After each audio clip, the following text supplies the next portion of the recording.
Okay, so our third 2d20 rules breakdown, we are looking at truths or traits. Okay, Depending on the game. The reason they have two names, they were, for most of the games, they were called truths, and for some reason in the SRD, they're called traits, and in some things, they're called traits now. So what is a truth or a trait? These are things you will see in other games. They might be called distinctions. They might be called, in Fate, these are aspects. These are straight up, these are aspects. These are tags from a game like that. Any kind of game which has written descriptors of things. This is what they are. So essentially, you normally break them down to three different things. You have personal traits or truth, which describe maybe a personality thing or something special. Ninja could be a trait, or it could be, grumpy. That's not a very good one, but it could be. Elite commando. Yeah. Death defying.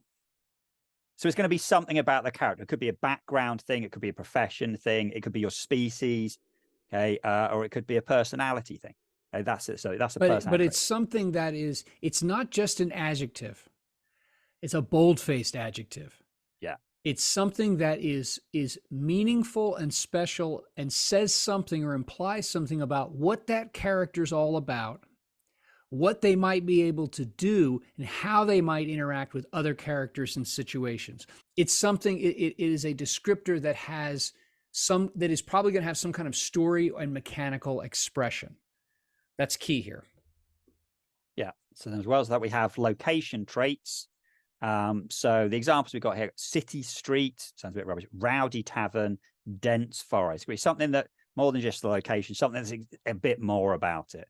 It gives you an idea about how you might interact with it. Like if it's a muddy swamp, that says something about sight lines. It maybe says something about you moving through it. Yes. It's not just the trees are green. Yeah. Linked to that, we have situation, or I would call them scene traits, which are things like darkness, notable weather condition, there's heavy rain, thick fog, snow. The fact that there's loads of stuff in the way. Okay. So the poor visibility, those kind of, usually something which is going to affect how you are playing that scene. Yep. Okay. And then the last one we have, which to be fair, you don't always see in all the version 2D20, is equipment traits. So some won't use this, some games will use this. And kind of like a personal trait, it'll be something specific about an item. So really, rather than having a load of extra rules explaining how something works, it just has a simple trait that kind of says, fly in jetpack. So then because you have a jetpack, you're going to be able to fly, which will bring us on to what do traits actually do? Yeah.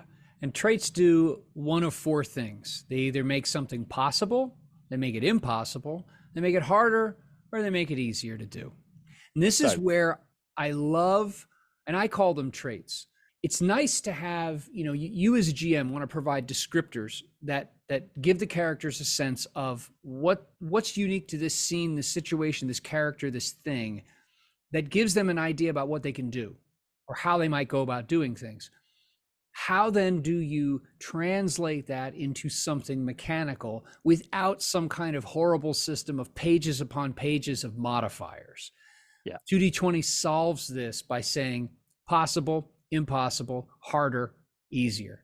And that's the easiest way to deal with this. You could say, for example, like I as GM could spend threat, and we're not going to get into how these things are created so much as just what they are. If I had set up a situation whereby my party of adventurers comes by and they find a wagon, okay, and the axle is broken, one of the axles is broken, I'll say, okay, I'm just establishing there's a trait on this thing, the axle's broken, which means you're not going to be able to attach a horse to it and just ride down the road. It is now moving the thing normally is now impossible. Yeah. If they spend the time, let's say they do an extended test to like hack down a tree and fashion another axle and put the thing on there. Okay, well now your actions removed that trait. It's no longer broken with a capital B. Now it is possible to put your horse on the thing and ride it down the road. And if you go to the example I said earlier, I said jetpack, rather than having a whole bunch of rules, jetpack could simply have a trait of flying. You have a jetpack, therefore you can fly. If you don't have a jetpack, you can't fly because we're not real pigs. simple. And that's it. So now the two other ones are very, very straightforward. Okay.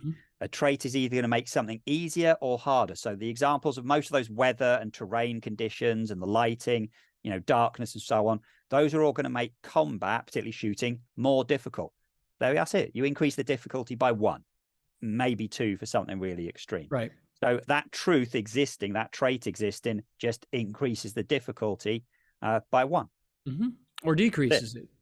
Yeah. So in the case of the easier one, you're, can't think of an example of something that makes it easier, but you've got a scope on a gun, and that's going to make it easier. So long range things, you reduce the difficulty of that long range by 1. Yeah. Or how about this? Here's an interesting thing too, something to consider about traits or truths, is that a lot of them are not inherently positive or negative. They're a descriptor that has a mechanical expression. So for example, your character could be, I don't know why I got G.I. Joe on the brain here, and I'm thinking like Duke. You are like the quintessential like military man. Okay, great. That in social interactions could be helpful in one situation. You go somewhere like, you go to the officers club, and or like, the retired veterans, club, and that's really helpful. You go to the college campus where there's a bunch of hippies, and it's not helpful. So it's just a trait. It's just a thing that is about you or about that character, and the GM and you could adjudicate it differently depending on the circumstances that are around you. And so you can see how this would work really well with species in a fantasy game. You're an elf. Okay. So elf means a thing. If you're in an elf community and you're trying to get help from elf friends, probably lowers the difficulty by 1, or maybe it keeps it the same if everybody else it's higher. But you go and talk to some dwarves, those dwarves hate you because you are an elf. Yeah. And so it's going to make things harder. So, it's a very, very straightforward system. So that's it. Okay. That's what truths are. And that's the 4 things they can do. Truths and traits that they either make something possible, impossible, easier, or harder. That's it. That's it. Quick bit of advice. Use them. I've seen GMs, and I've done this too, where sometimes you write on file cards. I've done this with Star Trek Adventures, like fire, no lights, smoke, whatever. And you can just dump those on the table, and you're like, this is your environment right now. So everyone sees the trait that are active in a given scene, and it gives them a strong sense of these are the descriptors that matter enough that they're going to be expressed mechanically somehow, other than just flat out just narrative description of a person, place, or thing. Yeah, but like I mentioned right at the start, your very old 2D20 games, Conan, Infinity, Conan doesn't exist anymore, but Infinity, Mutant Chronicles do not have truths and traits. Some of the more recent ones, like Dune, almost rely entirely on truths.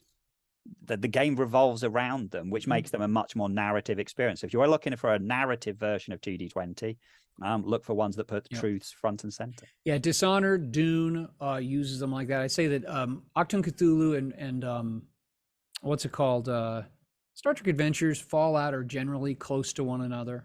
But I think that they have hit upon a really clean way to connect well between the concrete of numbers for rules and the abstract of ideas that come out of the narrative.